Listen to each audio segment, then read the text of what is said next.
Hello and welcome. Big aloha. I'm Natalie, and this is Life After a Cult, the channel where we what? Expose cult nonsense, laugh at the absurdity, and hopefully unbrainwash ourselves in the process. Hello, everybody. Today we're going to be talking about Aaron Smith-Levin and his trolling. Actress Erika Christensen has some, I would say, odd comments about Scientology, of which she is a member, far as I know. China's cracking down on cults, and meanwhile, over here, Scientology is coming for your relationships. We're going to look at that. Aloha to everybody in the chat. Thank you for being here. Thank you to the moderators for being here and helping out. And if you're on the replay, welcome. Jump on in. Jump on in. And aloha to everybody throwing out the alohas. I see you there. Thank you so much. Catherine, I love your sun. Look at this, you guys. Boom, it just pops. Going to be 83 in Florida. I don't even want to tell you what it is here. It's like minus 15 overnight. I just want to stop checking. I just get up and make sure I can still open the door, that it's not frozen shut. That's how I gauge it. Meanwhile, I'm just locking myself in here until, actually, that's not true. I have to leave tomorrow to go somewhere. But otherwise, I would like to not leave the house until it gets at least over 10, just 10 degrees. All right, everybody, we are going to take a look at why Scientology is coming for your relationships. Look at this. We covered some other online seminars that this Scientology organization is doing. This is their how to have better communication in relationships and life. Take that in for a moment. Take that in. Scientology is doing a workshop on how to have better communication in relationships and life. Look at the highlights there. Listening, communication, making friends, expressing yourself. Do you have a lack of confidence? Dealing with people? You know what this is, right? This is a free workshop, but you know where it's headed. Training routines. Scientology training routines where you sit across from each other comfortably and lock eyes with someone you maybe never met, and you just be that way without moving or anything. Then you get to tease them and call them names. Then you get to read passages out of Alice in Wonderland. It really does go down like that. Hey, Church of Satiretology. So I was a little surprised. This one's in person. This is, oh, look, it's coming up. It's this weekend. In case you want to know where, it is in Lake Forest, California. Free in person. Now, this is, if you don't have these issues, this is not for you. Uncontrollable anger, lack of confidence in speaking up, anxiety in communication, inability to keep a conversation going, communicating clearly, difficulty making friends, and listening. I mean, isn't that pretty much like everybody? Don't we all, to one degree or another, have something like that going on? Well, beware, because Scientology is coming for you and your relationships. Hey, Phil Jones. Listen, then write a knowledge report if they say something negative about Scientology. That's right. That's how you handle your relationships in Scientology, by getting rid of them. Ignore them. Either be so not present in the life of your loved ones that they just stop calling, or outright tell them, I can't speak to you anymore because you're antagonistic towards my religion and we're saving the planet. And the sad thing is, in Scientology, there are so many good people who got involved because they have such a desire to help, such a strong desire. And that desire is not necessarily gone. It's been sidetracked and kidnapped by this human trafficking cult, put into things that these people never signed up for in the first place. But now they believe that, yes, this is our mission. Per L. Ron Hubbard, per David Miscavige. But it always kind of, when I always remember that there are so many good people who are in there, and probably other cults too. And a lot of not so great people that the cult can just keep. I mean, I kind of do have a short list of people. I kind of want to call David Miscavige up and go, could you keep these people specifically? Like, we don't want them. And a couple they could probably take back. James Steele, good to see you. And aloha. For being a member for 2 months, an orchestra leader accidentally stuck his baton into an electrical socket. Fortunately, he was a really poor conductor. Good one, James. Good one. Okay. I slept 10 hours last night. I don't know why. I feel the need to tell you, but I do because I'm so grateful for it. The 2 nights before, I did not get enough sleep. And last night, it's like the clouds parted and whoever the sleep gods are just went, "Girl, you're gonna get a massive amount of sleep." I woke up 1 minute before my alarm. That is so not my norm, but I will take it. In fact, I gotta stop saying that. That is my norm, not 10 hours. But yes, oh, you guys ever do that? It feels so amazing when you finally kind of feel like, "Okay, I just fell asleep and woke up." And I look like it too. Look at those eyes. Okay, stop sidetracking me, self.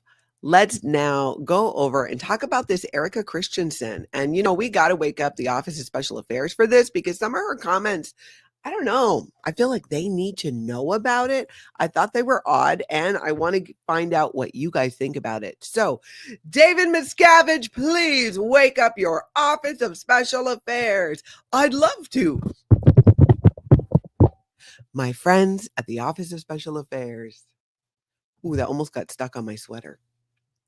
We are going to take a look at an interview here with one of your own, far as we know, far as we can tell. Erika Christensen is an actress. Some of you might know her. Some of you might not know her.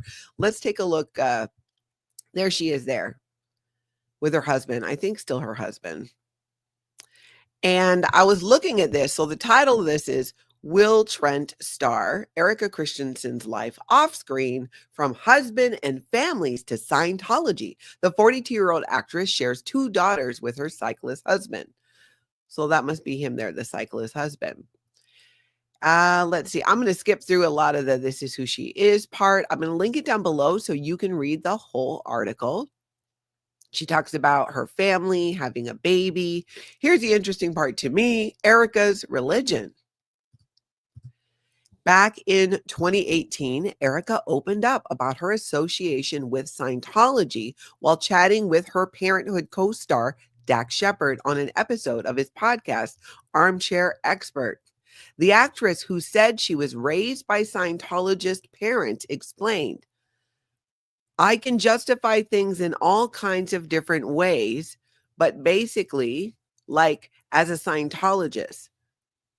What does that mean? What does that mean? Again, I can justify things in all kinds of ways, but basically, like as a Scientologist. Maybe we read on and it makes more sense. And I definitely cannot speak for every Scientologist about anything because everybody has their own beliefs and comes at it from even other religions and all kinds of stuff. So, I mean, I know what the words mean, but I'm not quite getting what the message is. Maybe some of you can help me out with this. In the chat, what is she saying? If you're on the replay, jump in those comments. However, I don't believe this is the first time I have lived on this planet, and I basically think I've probably done absolutely everything before, she continued. When asked about the criticism the church has faced, Erika said, "I don't think that it comes from an actual place of like your critics. I don't think it comes from critical thinking." What is she saying? I read that. I'm like, girl, where's your OSA handler? Like, were you not drilled to come prepared? You knew you were going to get questions about Scientology. Yeah. Word salad because she cannot justify the cult completely. Stace, own beliefs. Erika, that sounds a bit squirrely, babes. It does. I read it. That's why I was like, Scientologist, as far as I know. Here's what I think is interesting too. She says, I was raised by Scientologist parents versus I was raised in Scientology, or I've been a Scientologist since I was born. My family's been in Scientology. I was born into Scientology. She specifically calls out, I was raised by Scientologist parents, and then gives us a whole bunch of word salad that doesn't really answer the question. And they're not really clear on what the question was, but it does say Erika's religion. And I think she's just totally sidestepping it. And I don't know what she means by I can justify things in all kinds of different ways, but basically, like as a Scientologist, what are you justifying? What does that mean?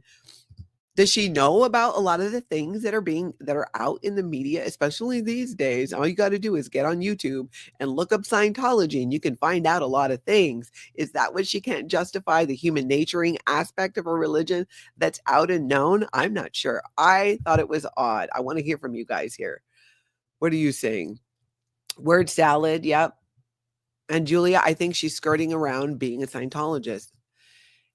And here's one of the things, when you're skirting around being a Scientologist, in my opinion and experience, 35 years in that human trafficking cult with 3 generations of my family, you are sliding towards the exit, distancing yourself from a cult. Maybe, maybe not. But it definitely gives that to me. Boiling Frog, aloha to you over in South Africa. Yeah, Jolie, she's a Scientologist, long time. Long time. ASIN, exactly. Confuse the hell out of people so they stop asking. It just didn't make sense at all. All right, let's see. Let's get rid of that now. I'm going to link it down below if you're interested in reading the entire article and maybe you want to look at it and see, like, what am I missing? What am I missing? Cubana Chica, yeah, so she can justify the abuse. It was really open-ended. It was just kind of left. Phil Jones says she needs some new writers for her everyday life. Good morning. Here's your script for the day. When a Scientologist, especially a celebrity, is going to do media where Scientology may come up, the Office of Special Affairs sends a public relations person, somebody in that area, and they talk to them and go through talking points. At least back in my day, gather around, friends, for a back in my day. Back in my day, when I was doing some of like interviews and things on behalf of Scientology and their front groups, because I was a good Scientologist, I was drilled. I was told ahead of time, like, okay, be prepared. Sometimes there's false information that they throw out there. In other words, none of it's true. Don't listen to it, Natalie. Or flip side, she's starting to distance herself. She's doing the slow dance where she doesn't want to upset Scientology, but she doesn't want people to think she's a full-blown Scientologist. Those are the 2 scenarios there, and I'm not sure. My leaning is the second, that she's distancing herself from Scientology. But you guys tell me what you think. Tell me in the chat. If you're on the replay, jump in those comments and let me know. And I do want to go back. I think we need to listen to the whole thing too. In fact, I just saw a comment fly by that said exactly that. Yep, Sandra, you should listen to the entire episode. Yes, for the podcast. Absolutely. Absolutely. That is a fantastic idea. Now, let's talk about another celebrity Scientologist, Elizabeth Moss. If you watch The Handmaid's Tale, she's in a bunch of stuff. I remember she did Invisible Man, that movie. That was such a creepy movie. It really was. So she is talking about her life with Fred Armisen. Did you know that she was married to him? I just thought what she said was kind of interesting, and I want to take a look at it. But you know what? Let me grab these questions or comments from before. Lisa in Brooklyn, she is saying critics are lying. Okay, or at least that's what she's trying to say. I could see that. She's saying critics are lying. So, like, yeah, I get what you're saying. Just not very clear, but that's a good point. James Steele says, they say trash doesn't take itself out. Well, I do. James, you are hilarious. C.O. Bilf, this is a great point. Avoiding verbal tech, but mentions weird past life stuff. Exactly. Verbal tech in Scientology is basically what it sounds like. You're saying L. Ron Hubbard said, you can kind of paraphrase to a degree if you're making a point, but it is kind of odd to avoid the other stuff. And maybe that's her new path in spirituality where she feels she has lived before. Even Seal Bilf, that part of the statement, I feel like was distancing herself, kind of like, well, I believe I've lived before. These are where my beliefs are now. I just don't know about body thetans and aliens and other stuff. I don't know, but good point. Good point. Oh, Sandra says there's tons more in that podcast. Thank you, Sandra. All right, we'll check that out. I got to put that on my list. So let's get back to talking about Elizabeth Moss, or Lizzie Moss, as some call her. She did a whole bunch of other shows that I just cannot recall right now, but Mad Men was the one I think she's most known for. Had Handmaid's Tale, and I remember that movie, Invisible or something like that, where her abusive, was it husband, partner, ends up gaining the ability to be invisible. I mean, that is a nightmare. It definitely was a horror movie. It's not the girl on Mad Men. Elizabeth Moss, life-changing role, oddly played a role in ending her traumatic marriage to Fred Armisen. And I think this is interesting for a couple of reasons. For one, the way she's putting it now, I don't know the details of her marriage, but looking at this through the perspective of a Scientologist, I think it's really interesting that she's sharing about that. And I didn't see where she kind of told the whole story, but she was already in a relationship where, per as she describes it, is traumatic, and she got out of that. They were only married, I think, for 8 months, and she went beyond that. But she's not, it was, I ran into the arms of Scientology and they helped me out. She's talking about how they were together for 8 months. There, and this was years ago. Her divorce finalized in 2011. And Armisen confessed that he had trouble separating Moss from her Mad Men character, Peggy Olson, which contributed to the end of their marriage. And Moss described the marriage as traumatic and has expressed gratitude that it ended when it did. That was fascinating to me, that he couldn't separate out the character. And, we've been talking a lot more about parasocial relationships. And when we see people, whether it's on the internet or who are doing TV shows, and feel a deep connection and think there's more of a relationship there, this is interesting to me. You knew her in real life, but you still couldn't separate out a character that she played.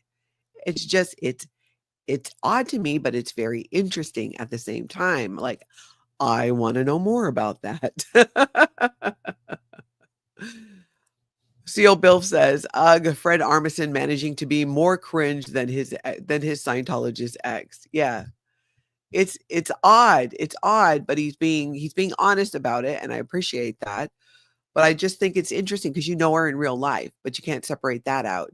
Where does that fall in? Because it's not parasocial because you actually know her, but you're seeing this character that she plays on this show. Phil Jones, this is exactly the point. Seldom do Scientologists and non-Scientologist marriages last. I would completely agree with that. I knew very few, really one that I knew, where they were married long time, and one was not a Scientologist and one was.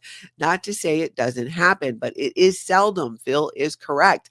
And I think that is the biggest takeaway from Nicole and her speaking on this, is those two things don't go together, even though they were together for a long time. I think prior to that, maybe not. I could be mixing my stories up. But yeah, that's basically the takeaway there. Like, ooh, we just knew it wasn't going to end well. It was not. I want to take a quick look at this story about how the Chinese public security authorities intensify crackdown on illegal spiritual cultivation training. I like how they call it illegal spiritual cultivation training. China's public scrutiny authorities intensified efforts to dismantle cult organizations in 2024, focusing on risk prevention, law enforcement, and comprehensive governance. They have worked to curb the growth and spread of cult organizations, mitigating potential threats to national political security, and maintaining social stability, the Ministry of Public Securities, or MPS, stated on its WeChat account on Thursday.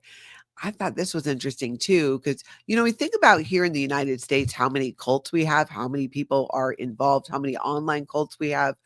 And I don't often think about other countries. I do, in terms of, is Scientology there?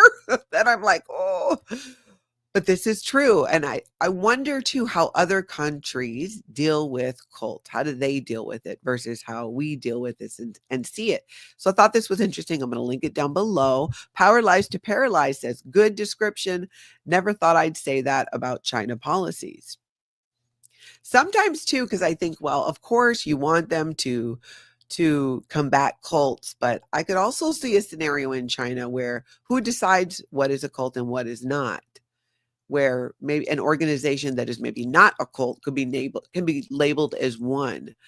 So I feel like you never know with China, but I think that is, I would like to see some of that here in the US in terms of, can we have more, what would they do? I mean, you know what? You guys tell me. Tell me in the chat. Tell me. In fact, you know what? It's probably an answer you can't answer in just that, in a short amount of characters. But feel free to email me, Natalie at lifeafteraccult.com, and tell me, what do you think about that? Or if you can get it in the chat or on the replay about China's policy and what they're doing and how that would look here. Could we do something like that? So I'll link it down below. If you get a chance, you can check it out. But I would really like your thoughts on that, because I'm not sure myself. And there's a lot more to that article as well. Reprise 53 says China wants only one cult, the Chinese Communist Party. And that was my first thought too, was like, what is the question?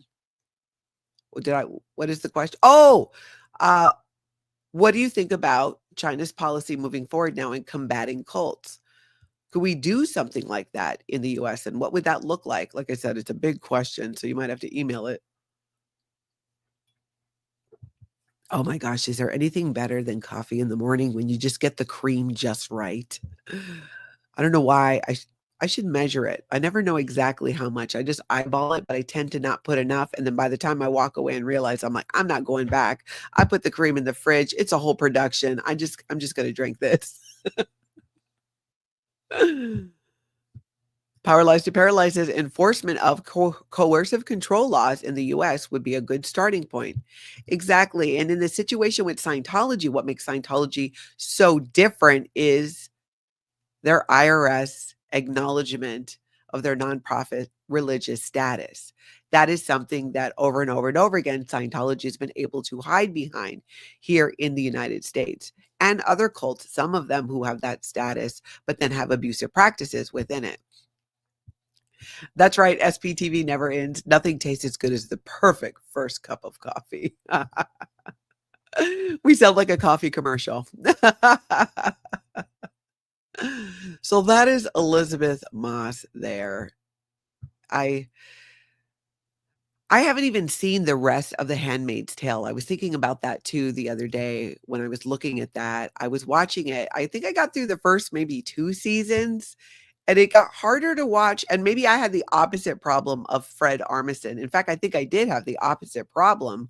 I couldn't not see her as Elizabeth Moss, the Scientologist supporting a human trafficking cult, and then the character going through what she was going through in The Handmaid's Tale. I kind of had like the opposite problem of that going on. And what's interesting is I don't necessarily, I guess it's similar with Tom Cruise too.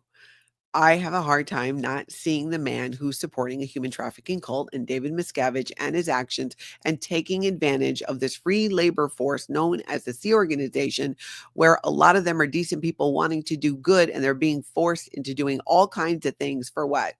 So they can create a planet with no crime, no insanity, no war. Yet what? Look around. They can't even like clear their street. How are they going to clear the planet? Does it matter to you? Not to me. Thank you so much for gifting a life after a cult membership. Aloha. Worthy of the Aloha Bell. Yes, I appreciate that. Thank you. Oh, this is interesting. Boiling Frog says my sister has been working in China for many years and she loves it there. I've seen some videos of creators who live in China and who live in Japan. I love watching that stuff. It's one of my favorite things to watch here on YouTube. Did you see? Oh, hold on. I dropped my pen. Oh, I need my pen for my notes. I'm getting smarter at writing things down while I think about them during this, because a lot of times I'm like, oh my gosh, that's a great idea. Fortunately, though, somebody usually helps to remind me. So let's see. Well, hold on a sec, you guys. Let me just get myself organized before I bend to the wheel of the line. Life After a Cult Hotline. This is Natalie. You're okay. Well, let's see. You tell me what's happening. You're from where? The Office of Special Affairs. Well, hey. Hey, girl. Hey, it's been a hot minute. 15 years. Yeah. Out of the cult. I've been out of the cult for 15 years. I know you don't want to call it a cult. I'm just saying that's how I identify. I identify as a former cult member. What do I owe the harassment? I mean, the honor. What do I owe? What do I owe the honor to? Okay. Let me get this straight. You want me to stop talking about Scientology? And if I don't, you'll what? Call my neighbors? Send someone to dig through my trash? I love a little nostalgia trip. Oh, you already have my trash. Lovely. I hope you enjoy those expired coupons and my failed attempt at making sourdough. A friendly warning. Oh, that's so bless your heart. That's what normal people say before a tornado, not before trying to unperson me. Excommunicate, suppress a person. Yeah, that's already done. I've got the power. Did you guys get a PR consultant? Is that what this is? Yeah, I'm aware Scientology is a religion, and I say that with air quotes. And McDonald's is a salad bar. What's your point? Oh, you're keeping a file on me. That's so cute. Does it have my naughty shenanigans or just the usual unhinged SP declare nonsense? Natalie is a suppressive person, and here are the reasons why. Look, I'd love to continue this delightful conversation, but I have this little thing called free speech to get back to. Oh no, not my eternal freedom. Whatever shall I do? Guess I'll have to settle for being normal and not worrying about the implant station. The horror. Well, you know what? Tell Dave I said hi. Yeah, of course you don't know where he is. I'm sure he's keeping a low profile. Exactly. All right. You have a cult-free day. Well, I guess you won't, though. Bye-bye.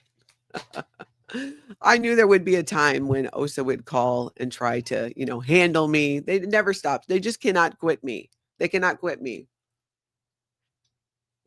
Bless them, though, right, for trying. All right, where were we? Oh, we got to talk about this story here a little bit. Let's look at this. So this is interesting. This is an investigation by Radar Online, Trump's health secretary, RFK Jr.'s controversial ties to Scientologist law firm. So we've been talking about this Wisner bomb laid bare as fears rise over his impact on Black well-being. So there is a lot here, but I am finding it very interesting that this tie with this Scientologist law firm keeps being brought in there over and over and over again in the media. So Office of Special Affairs, we're going to look at this, but I feel like this should count on your statistic of negative press because from your point of view, it's negative. From our point of view, it is beautiful. Michael Baum and Brent Wisner, who lead the law firm, both have ties to Scientology and both have been open about the controversial views of RFK Jr., has as well when it comes to his thoughts on health initiatives, vaccines, radaronline.com can reveal. So I'm going to link it down below because I'm not going to read the whole thing now. But I think it's very interesting. I am not hating it that this tie is being made and they're being called out on being Scientologists, but these are like big, they're not just Scientologists, they're big supporters too of Scientology. One of them is married to Greta, what's her name? Greta Van Susteren, who I don't know. Sometimes I think that she's got one foot out the door because I've heard rumblings that she's been more involved in Christianity, but I don't know. I don't know these people. I know as much as you do that is there in the news. But this is coming up over and over again. I get so many alerts with these stories about RFK Jr. and his ties to Scientology, and I'm not hating it because it brings up the conversation of Scientology. It opens the door to that completely. Lisa Pete, I do not like this tie. Was that the tie in the picture? Hey, Trashy V12 BMW, good to see you. I think we have a clip coming up that we're looking at. If you are newer to the channel, you might know Trashy V12 BMW back in, oh my gosh, before Scientology opened their new idol organization in Chicago. He was there, and it's been good to see you back. Phil Jones says, I noticed that since there were a number of big name Scientologists connected to the new administration, that Trump had started using the phrase golden age. Oh, no kidding. Really? I did not know that. Again, I don't track politics so much, but that's interesting, Phil. That's that's scary. Christy, aloha to you. Thanks for being here. Vernon, let's see, Vernon XJW. Vernon, do you think RFK will hire Scientologists to work for him? I don't know, and I don't know too if them being Scientologists has anything to do from his point of view with his relationship with them. I think it's more like-minded individuals in terms of what he believes and what the narrative and the world that Scientology is trying to create. You know what I'm saying? Like he's not there because they're Scientologists. It's more their values align, which is what makes me nervous. That does make me nervous. Oh, I love you guys showing all the love to Trashy too. Haven't seen you in a while. Good to see you. Chow Yun Smut, I didn't get your voicemail, but you know what? I feel like it doesn't always pop up with the notification. So afterwards, I'll check it out and see there. I'm excited about it. Meanwhile, we need to look at a clip from Philip Jones. Speaking of Philip Jones, is humor a crime in Scientology? Spoiler alert, it is. It is. We talk about this too a lot on the channel, the whole jokers and degraders thing. But Phil Jones did an awesome video where he really got into it. And we're going to look at a clip. I'm going to link it down below. And I highly recommend you go watch the whole video. Hubbard's directive, he wrote a policy called Jokers and Degraders. And where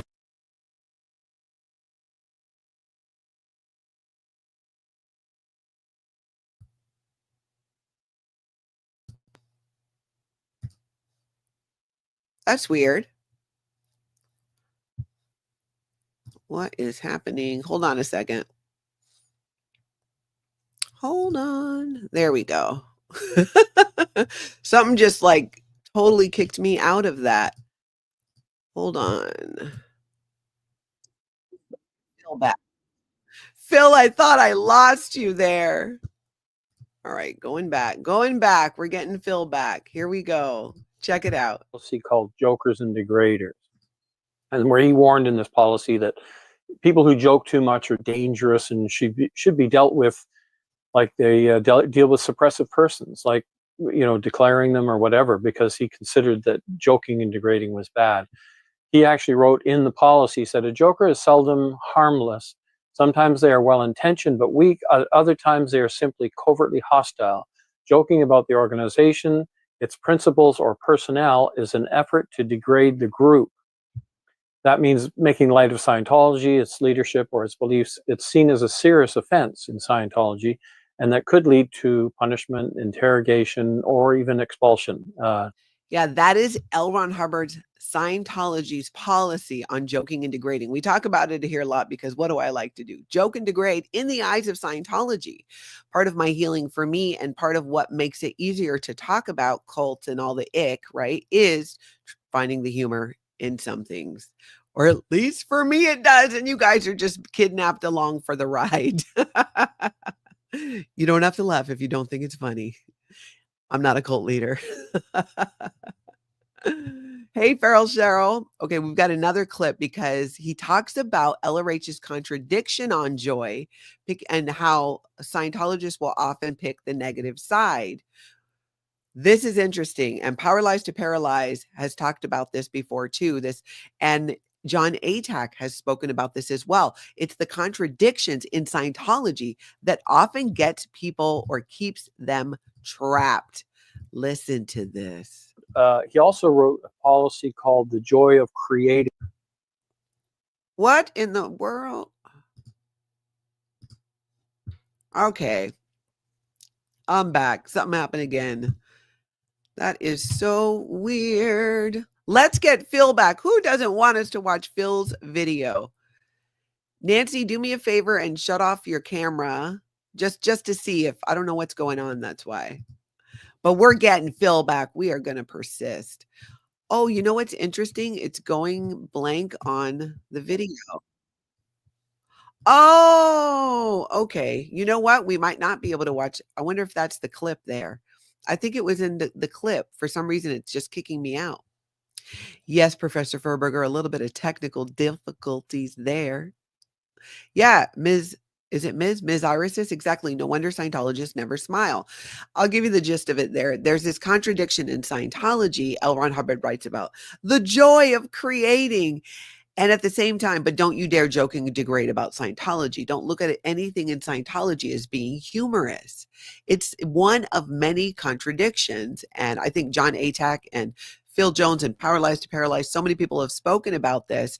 And I've really been wrapping my head around it and trying to recall different times when that was the case.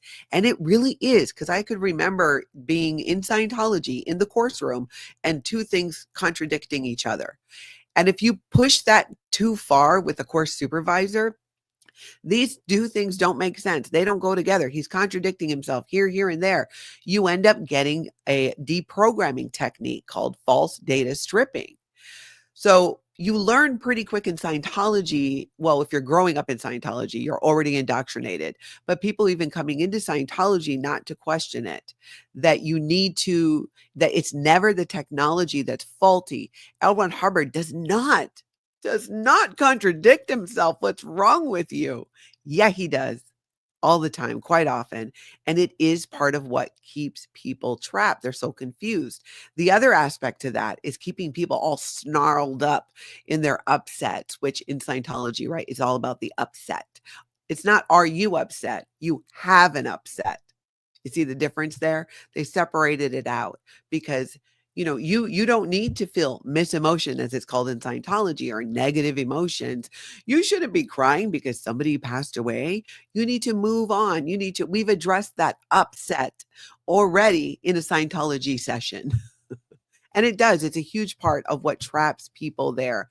I can really see that I can see that in so many places, even early on in Scientology. And it's a lot of the reasons why David Miscavige did this big push to go ahead and change some of the narrative in Scientology by correcting, and I'm saying that in air quotes, all of the books, the books, going through the lectures, putting them out, saying that, they got rid of errors that the transcriptionist made.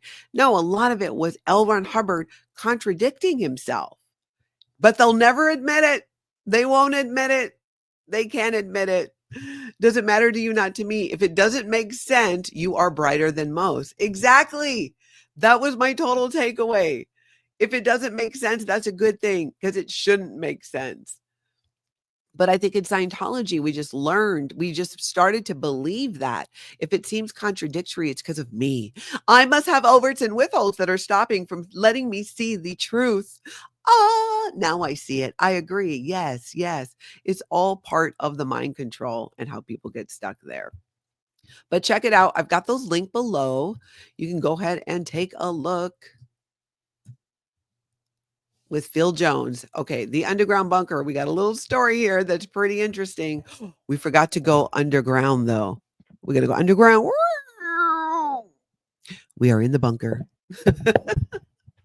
I should probably have asked Tony Ortega first if I can come into his bunker. It's okay. We got our own. Check this out, you guys. This is interesting. So, Scientology. This guy is in Florida and he's like this. I guess he's a dunker. He's an all-star pro dunker with the basketball, and he's good at dunking the ball. You can tell I don't know anything about sports, really. He's been featured on ESPN's TikTok account, and his 50-inch vertical leap is the stuff of dozens of YouTube videos. Wow, he really can get up there high. Who can jump like that? I cannot jump like that. If I jump like that, I would break a foot or something coming down. It just would not be good. I'm not even going to try, because you guys know me. I got a high insurance deductible. I'm not trying to tempt the fates and ending up needing to handle a broken ankle. No. So his name is Connor Barth. And do you know what? He joined staff. He's a Clearwater, Florida pro dunker who's decided it's time to step up his Scientology game and join staff at the Orlando organization. And the best part is he wrote a lengthy testimonial describing his reasons.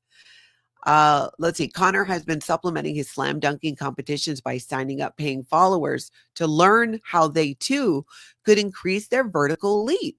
But perhaps this too is a rather limited market, and Connor needs something more substantial to sink his teeth into. And I get that, right? If you're a really skilled dunker, maybe you want to do an online class on how to dunk, or maybe it's in person. Aaron Cairo did that. He runs Scientology in San Francisco, but he was more known for Braille skateboarding and the online stuff that they would do. So, it's been done before. But what does he say about joining staff? Why did this guy join staff? Well, let's hear what he says. My biggest reason for joining staff is because I want to help people. I have been a professional athlete and I currently work in physical training. I have been applying Scientology to my job for a long time. I use study technology to better train people. One day, I realized what other people are going through in regards to the reactive mind. I realized it didn't matter what I did physically. I could create the most perfect company with the greatest system ever for healing people's physical ailments. But if their minds weren't right, they would negatively affect their bodies. They would ruin it, even if I educated them. And eventually it wouldn't help people anymore. I mean, let's be honest. He's making a point there, right? You got to have your mind right. Uh, Here's the problem, though. And I think this is the elephant in the room. Scientology doesn't do that. It actually makes it worse. Phil Jones says, this is a prediction. I predict he'll leave staff before the final buzzer on his contract. Those $12 per week checks are going to hurt. I agree, Phil. I agree. I think so too. I do. He's going to find out quick. So here's the part where, let's see, he gets into how his dynamics in Scientology are like yourself, your group, your animals, your pets, your loved ones, and so on. There's like multiple ones there's like 8 dynamics. And he says, my dynamics have definitely expanded since joining staff. It's interesting. I think at first someone might mistake joining staff is like a contraction or regression. Let's read that again. I think at first someone might mistake joining staff is like a contraction or regression because they may feel they don't have as much time to get everything done. They're probably going to feel stressed all the time. You can tell this is what they handled him on. Because he's like, yeah, you might think that, no, I can't work a full-time job and work full-time on staff. He's saying it without saying it. Because in Scientology, Elron has a policy where you're not allowed to repeat the enemy line. So you can't come out and say, look, I know y'all don't want to join staff because they don't make no money, but let me lay it out for you. That's basically what he's saying. He's saying it without saying it. Because you can't say it in Scientology. They're probably going to have like all these phenomena happening in their life, which seems like it was a bad decision. This is important. They're going to have a lot of phenomena like it was a bad decision to join staff. Are you saying you joined staff and your life fell apart? What? But you're barely there. But I think what's important is to take a step back and look at what's actually happening. All of this is just confusion blowing out of your life as you align all these different areas of your life. The other thing is going to be that you're really busy and there are other staff members depending on you. Yeah, you're going to be busy. You're not going to have any time for a life. No, you're not. But this is a good thing. And do you feel like it's not? Hold the cans, please. It's literal brainwashing in action. And you can tell these were his concerns in joining staff, and he was brainwashed into believing he wasn't right about that. It's so eye-opening. The other thing is going to be that we read that one, especially in my position where it's getting new people in every day. Oh, they're going to put them right out front as a Scientology recruiter right away. There are people out there living their life who want Scientology, but are depending on me to introduce them to it. And they don't even know, but I do. Is there anything more culty than an organization or I mean, an individual in this case, but this is the view of Scientology, who believes, no, everybody out there, y'all want Scientology. Chat on the replay. Did y'all know you want Scientology? You're just waiting for someone to introduce you to it. I was like, he did not just say that. That's right, Trashy. And I have no life according to them. Exactly. You're off. It's called being off purpose in Scientology. What I want to achieve with being on staff is twofold. I have my own personal goals, but those personal goals rely on Scientology, helping people be more able so that it works. That is such cult indoctrination. My personal goals, I have personal goals, but I realize now my personal goals can't happen without Scientology. So I have to help Scientology. I have to go on staff because otherwise we can't make smarter people who can learn how to jump higher. So my personal goals depend upon Scientology succeeding. Super culty. Super culty. 110% culty. It's super cringe too.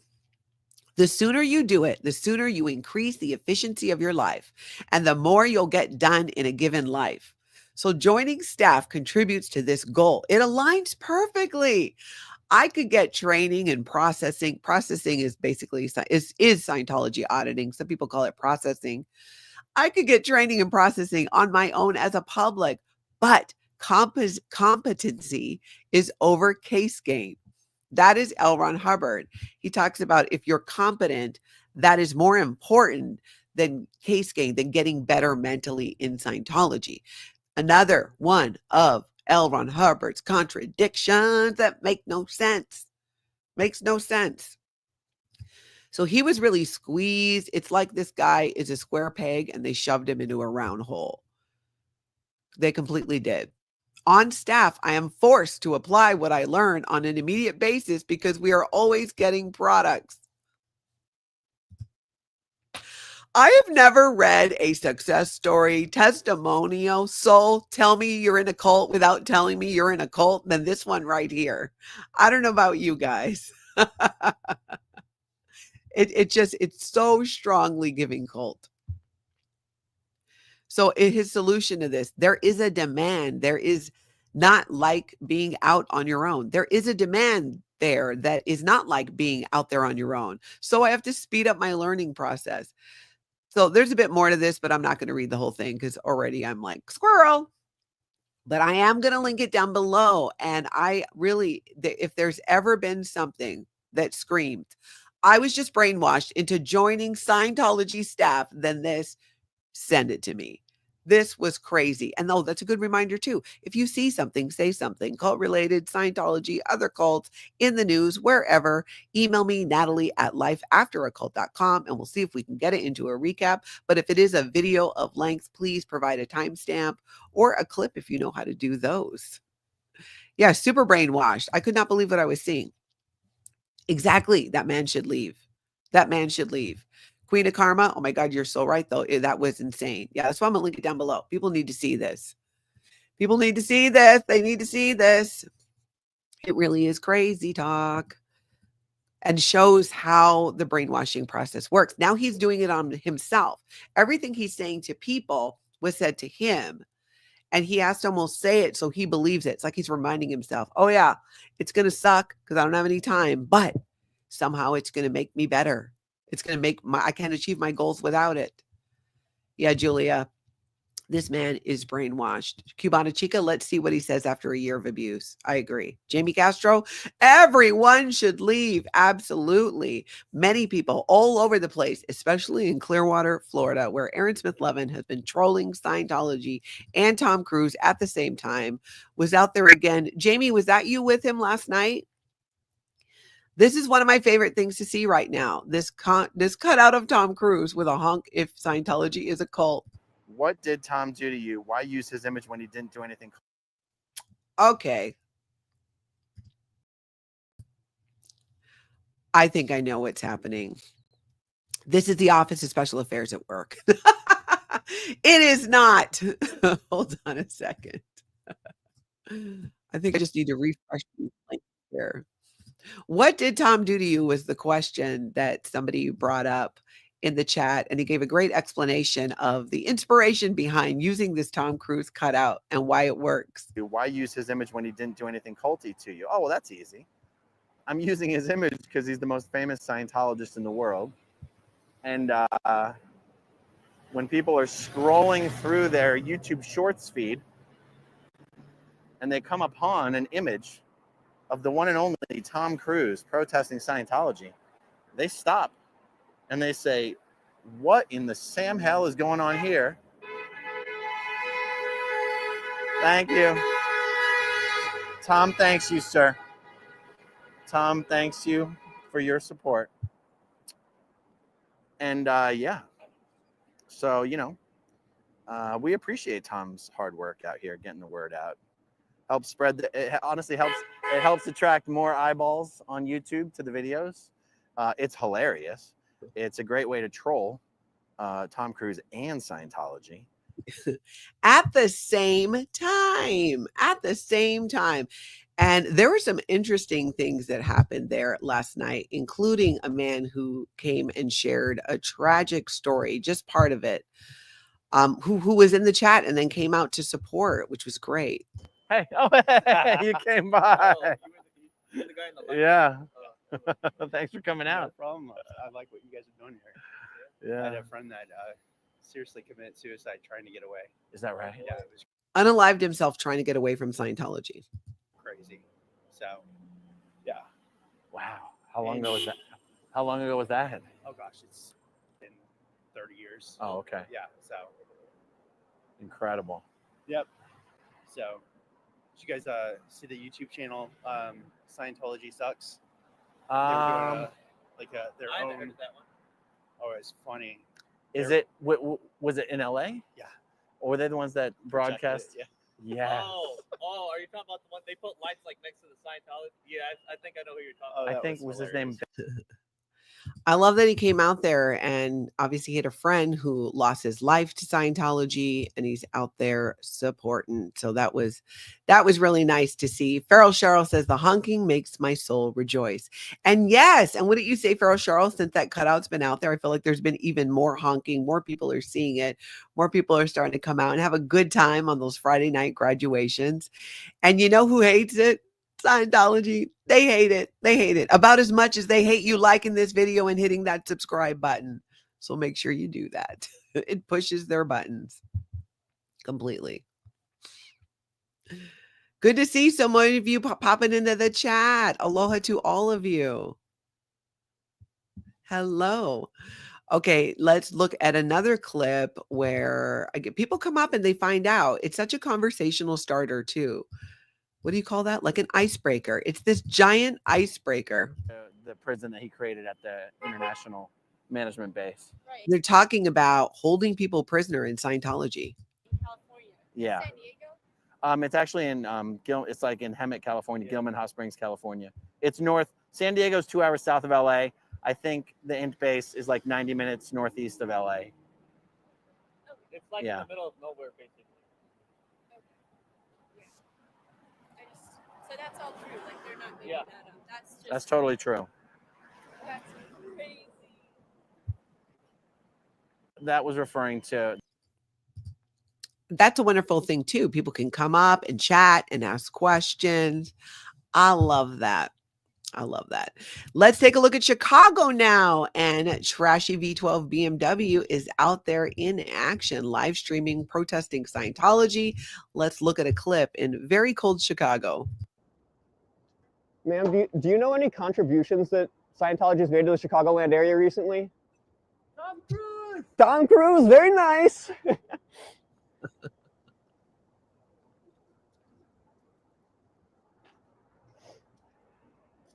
Look how the windows just completely shut. If you ever need help leaving, I can help you, ma'am. Ma'am, do you know any? And I think that door might still be broken, but at least they're starting to shut it now. But good to see him back out there. I'm going to link that down below. You can check him out, Trashy V12 BMW. And that is out in very cold Chicago.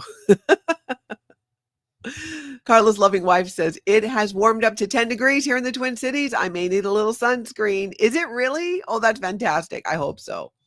I hope so. I really do. Thank you, Buttercup 49. Yeah, I dug a couple of these out of my closet. I'm like, they're actually ponchos. And here's the beauty of it. The fan, I got the menopause fan going. It just blows so nicely right into the poncho. I feel like I'm on to something here. So if anyone else is a menopausal woman and you experience the hot flashes and are under lights, and honestly, it's mostly because my lights here in the studio, you can see my lights from space. Why? Because it makes me look better. But the lights put off a lot of heat. So I already got the menopause. I got the lights going. So I have to turn on a fan. And now I've taken it next level with a poncho and I have the air blowing right up into it. If this was inflatable, it would be out to here. You know, those costumes that you can wear? That's what I got going on. ES Gotcher, 16 degrees, -5 wind chill in Texas. I feel for you all in the South. I mean, here in the Midwest, we know what we signed up for. We knew what was going to happen. We know what the weather has been like. But you down in the South, we're like, oh, we're getting rid of that crazy cold. No, we don't want any of that. You're like, Canada, take back your air. But the South, you guys aren't prepared for it. Not prepared for it. Hey, Queen of Karma, you're adorable, and I quite like it here. I'll be in menopause soon. Welcome, welcome. I'm glad that you're here. Let's see. We have something we're going to look at. Speaking of paralyzed to paralyzed. This is about how even the smartest minds can get trapped in Scientology's web of control. Now, you guys are immune. All of you who are here on my channel, never in Scientology, but all in on ending this cult. You have immunity. You will not be sucked into the vortex of Scientology. Why? Because you know the truth about it. And it does seem that when we really know and understand how something works, like a Scientology and why it's a cult, you don't fall prey to that. This is interesting. Let's take a look at this clip and then we will chat about it. Roped into Scientology because they're dumb or weak. Most people who end up in it are actually intelligent, curious, and trying to improve their lives. Maybe they read a book, watch a video, or take a course, and at first, some of it seems to make sense. The people around them are friendly, the ideas sound logical, and nothing seems overtly dangerous. But what they don't realize is that the real hook comes later through the auditing process. That's where their thoughts, emotions, and memories start getting subtly manipulated in ways they can't see. Through repetitive questioning, guided visualization, and controlled reinforcement, their ability to think critically about what's happening to them slowly weakens. Meanwhile, their emotions become stronger, and they start experiencing suggestions as if they are real memories or revelations. This explained so much for me how in Scientology, because I did some of the upper levels on the bridge to total freedom through operating Thetan level 4, where you're dealing with body Thetans, right? Supposedly. These cute, adorable little beings that stick to us because their bodies were thrown into a volcano by the intergalactic overlord Xenu, who, by the way, is a total player. He owes Farrell Cheryl child support, so watch out. Do not date him. He is my ex. He even tried to go after Liz Gale, and I was like, no, you need to leave her alone. She's a wonderful lady, and she's married. Back off. But he's probably still going to try.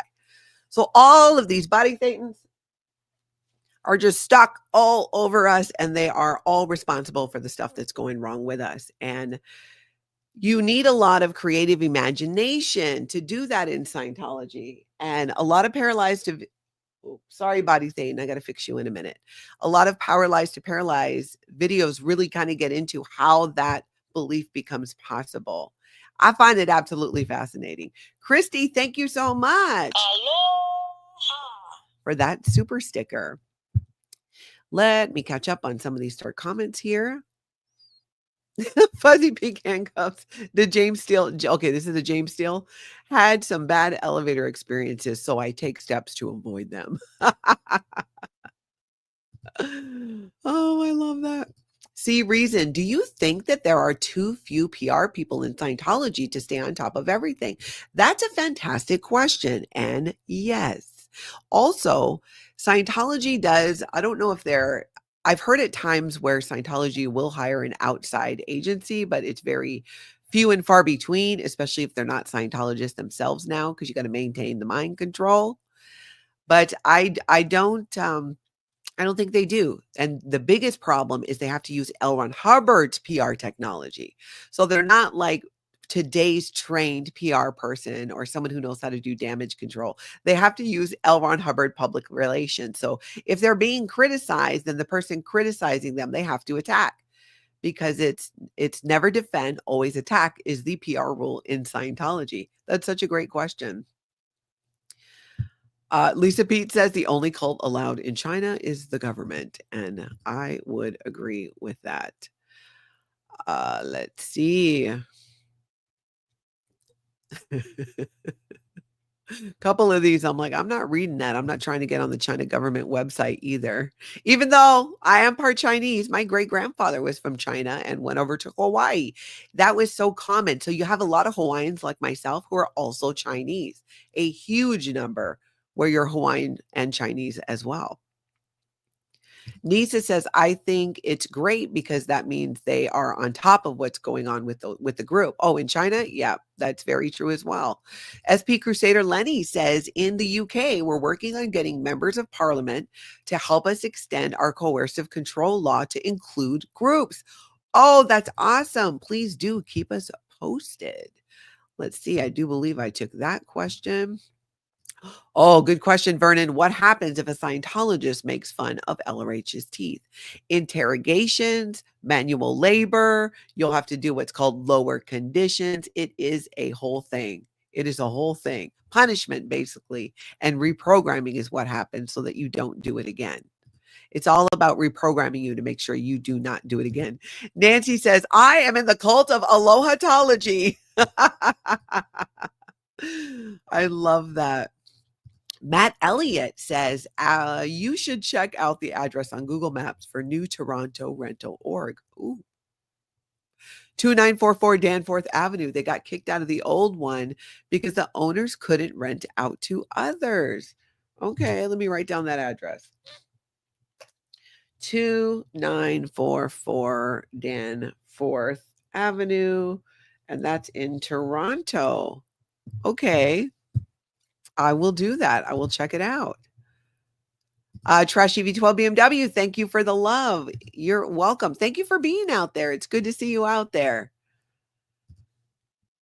And I know you're not my son, but as a mom, I just have to say, I hope you're staying warm, wearing a hat, putting gloves on, maybe even a scarf. That's all I'm going to say. It's so cold out. I think it's great that you're out there though. And we will be watching. We will be watching. If y'all could do me a solid, hit that like button, hit subscribe, but most importantly, I hope you all get out today and have an amazing cult-free day.